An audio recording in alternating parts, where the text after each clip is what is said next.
I have not had sex in 4 years, and it's literally the best thing that's ever happened to me. I felt like the second I stopped doing that, like the clarity, like I literally felt like I could see. Like I can't describe anything, but I was like, I could literally see. And then it's like I could see people for literally who they were. And at the time that I had decided that I was going to be abstinence, I was just completely heartbroken. I just was, yeah, we're not going to even get into that.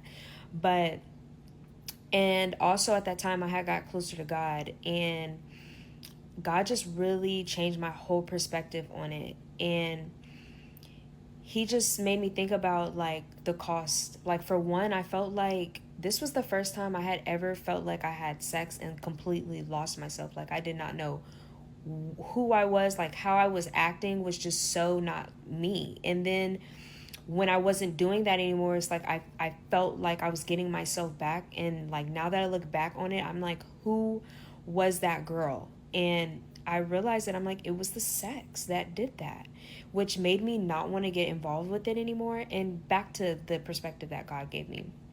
The perspective that God gave me was, yes, you had sex and you enjoyed it, but the cost was heavy. The cost was you lost yourself. The cost was I was getting treated any type of way.